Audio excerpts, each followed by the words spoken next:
نحمدہ و نصلی علی رسولہ الکریم، اما بعد، فاعوذ باللہ من الشیطان الرجیم، بسم اللہ الرحمن الرحیم۔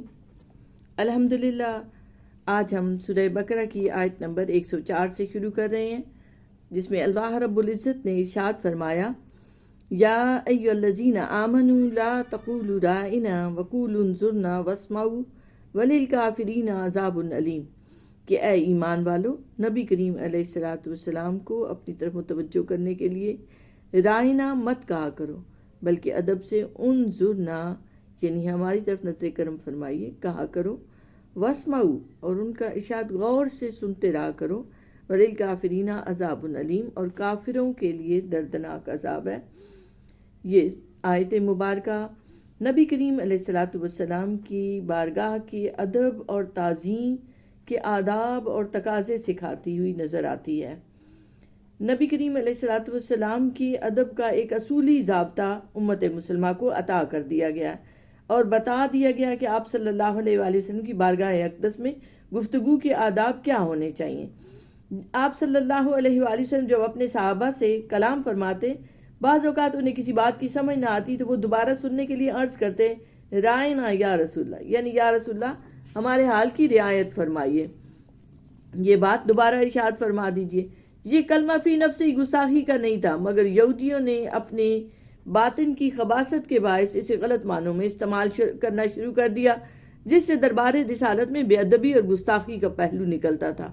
تو چنانچہ اللہ رب العزت نے مسلمانوں پر بھی اس لفظ کے استعمال کی پابندی لگا دی، حالانکہ صحابہ تو گستاخی کا سوچ بھی نہیں سکتے تھے، مگر چونکہ اس میں گستاخی اور بے ادبی کا مفہوم پیدا ہونے یا پیدا کر لیے جانے کا احتمال تھا، اس لیے اللہ کو یہ بھی گوارا نہ ہوا کہ ایسے لفظ کو میرے محبوب صلی اللہ علیہ وآلہ وسلم کی طرف منسوب کیا جائے۔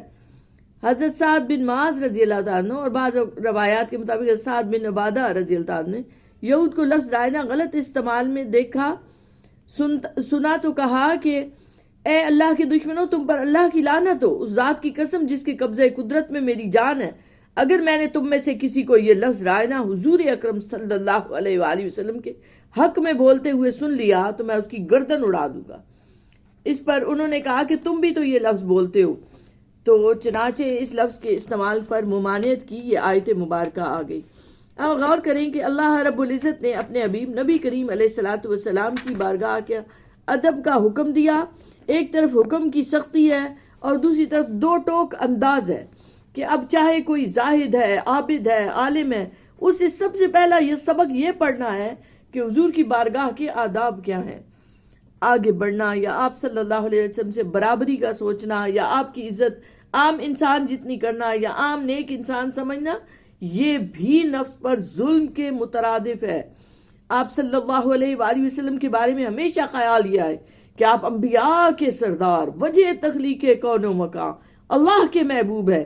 آپ صلی اللہ علیہ وآلہ وسلم کی عظمت، آپ کی شان اعلیٰ، آپ کی قدر و منزلت صرف اللہ ہی جانتا ہے، بندے کے فہم و ادراک سے بعید ہے یہ سب باتیں سمجھنا۔ اور آپ صلی اللہ علیہ وآلہ وسلم سے محبت ہی تو دلوں کے امراض کا علاج ہے، یہ دلوں کے مرض کو دھو دیتی ہے۔ تو دل میں، وہم و گمان میں، سوچ میں، سمجھ میں کچھ کمی پائی جائے، محبت کے تقاضوں پر باطنی سوچ پوری نہ اتر رہی ہو تو طالب کا مواخذہ ہو جاتا ہے۔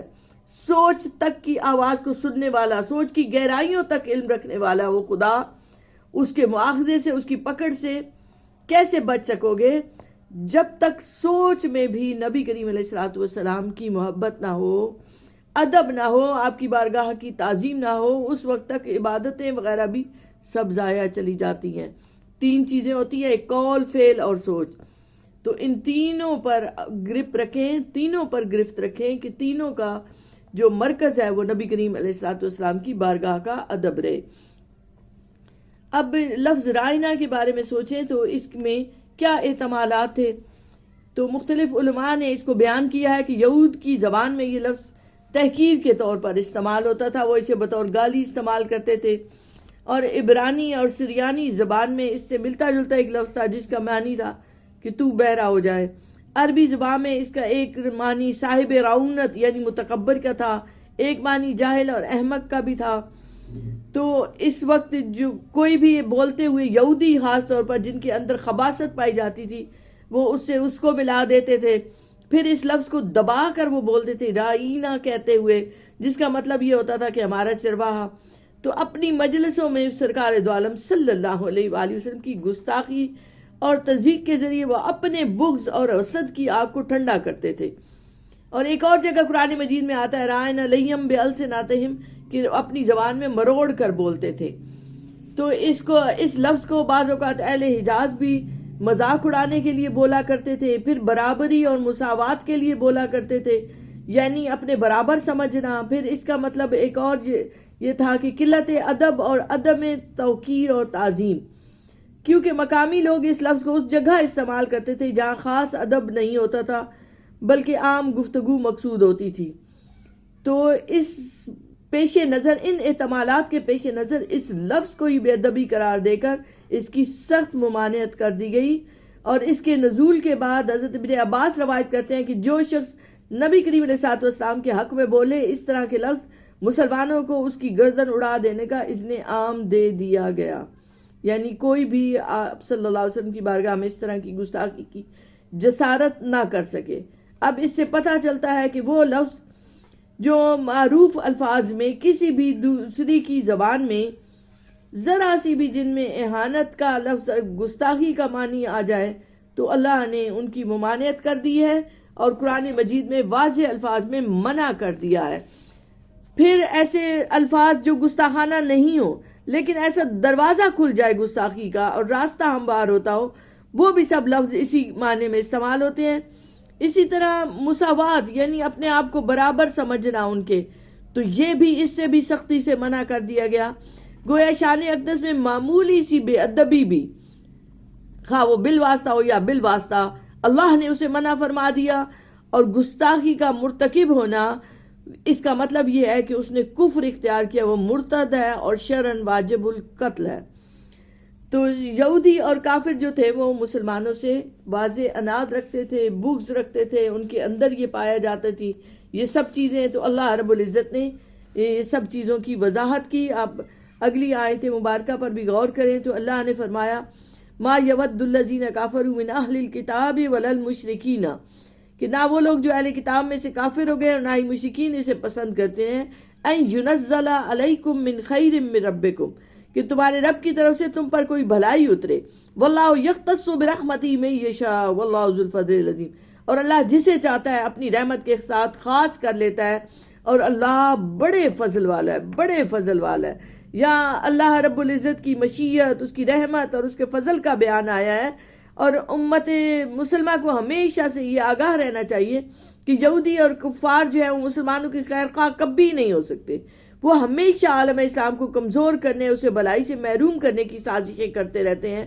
اور تعجب ہے ان مسلمانوں پر کہ جو اس کے باوجود، ان واضح اعلانات کے باوجود ان پر بھروسہ کرتے ہیں، ان پر اعتماد کرتے ہیں، اور بعض اوقات تو اپنے ساتھیوں کو چھوڑ دیتے ہیں اور ان لوگوں پر ان کا اعتبار زیادہ بڑھ جاتا ہے۔ تو یاد رکھیں اللہ رب العزت نے واضح الفاظ میں بتا دیا ہے کہ وہ کبھی پسند نہیں کرتے کہ تم پر کوئی بھلائی اترے۔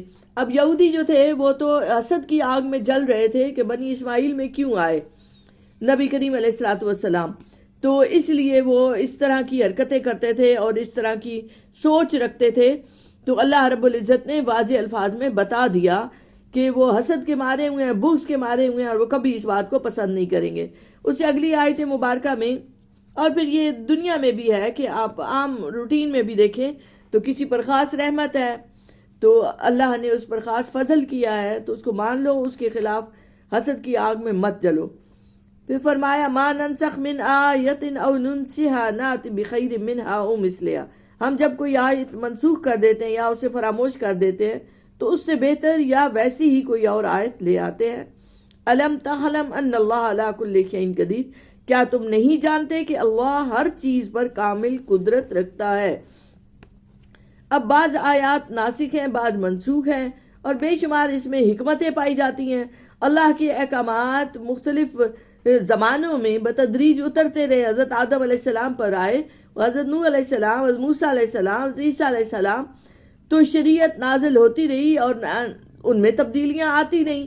تو یہ ایک تدریجی دور سے گزر رہا تھا زمانہ، تو اس دور میں اس لیے بھی ایسا ہو رہا تھا. تو جب وہ مقاصد پورے ہو جاتے تو منسوخ کر کے نئے احکامات اتارتے چلے جاتے. تو انہی پر اسلام کا بھی مستقل نظام کی بنیاد رکھی گئی ہے. اس میں دونوں حیثیتیں، ایک تشریعی اور ایک تکوینی جو ہیں وہ پیش نظر تھیں.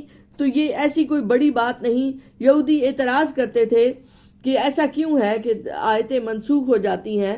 تو اللہ بہتر جانتا ہے اور اللہ کو معلوم ہے اس کی حکمتیں. تو اس لیے اس بات پر کسی کو کوئی اعتراض نہیں ہونا چاہیے.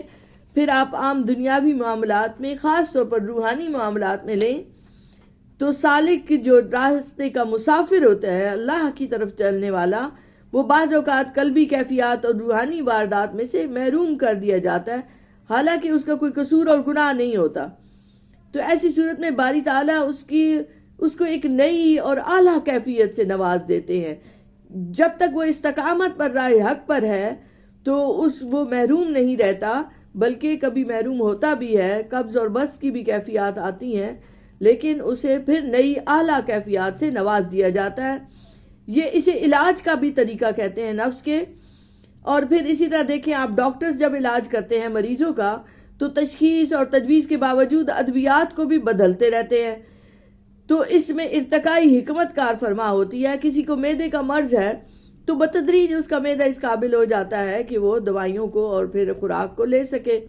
اسی طرح مشائخ جو مرشد ہوتے ہیں، جو صحیح پیر کامل ہوتا ہے، وہ بھی اپنی مریدین کی تربیت کے دوران حسب حال مختلف وظائف دیتے ہیں، مختلف تربیت کے مراحل سے گزارتے ہیں، تفکر، مراقبہ، اسی طرح ذکر خفی، ذکر قلبی، جس سے تدریجاً اس کی باطنی کیفیات کو ترقی ملتی ہے.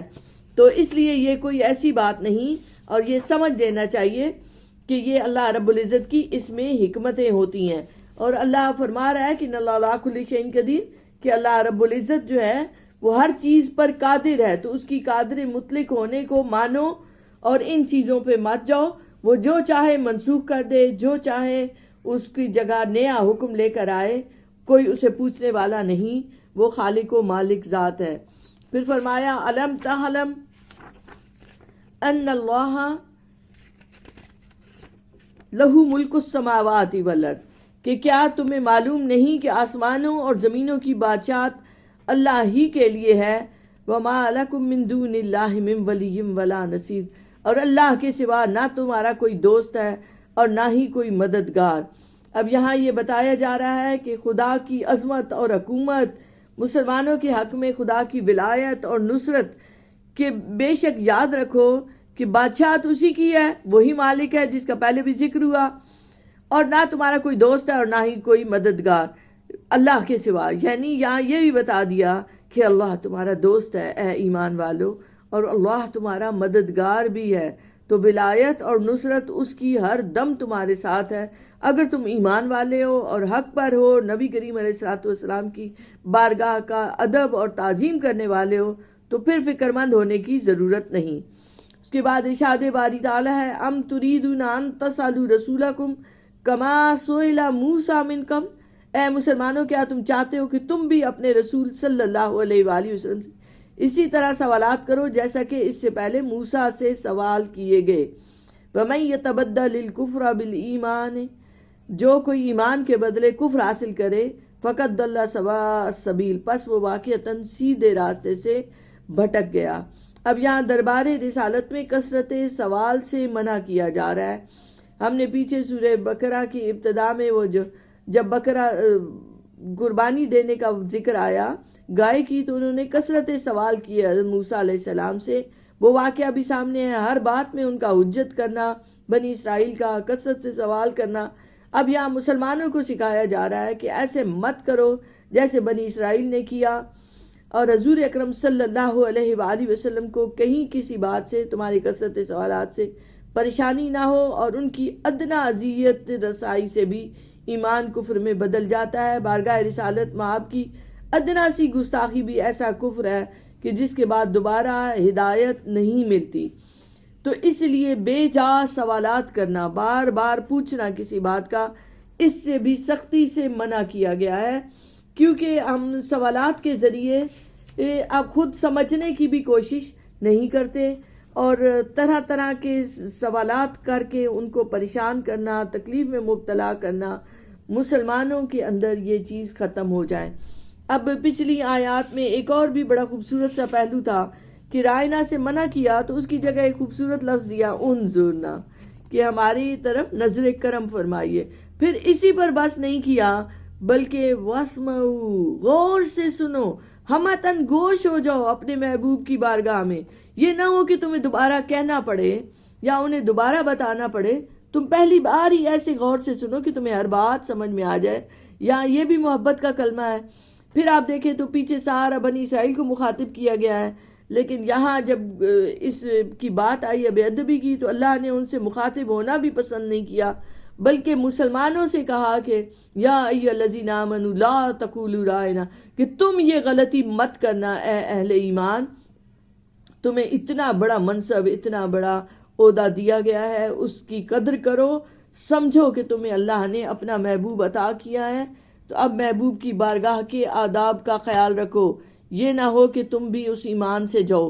پھر آپ دیکھیں تو اس کے اینڈ پر جو ذکر آیا کہ وَلِلْكَافِرِينَ عَذَابٌ علیم، بات تو ہو رہی تھی اس ادب کی، اور ساتھ ہی کافروں کا ذکر کیوں کیا کہ اگر بے ادبی کرو گے تو کفار میں سے ہو جاؤ گے۔ اللہ رب العزت ہمیں معاف فرمائے اور ہمیں با ادب بنائے، محبت والا بنائے۔ بہت شکریہ۔ وما علینا الا البلاغ المبین۔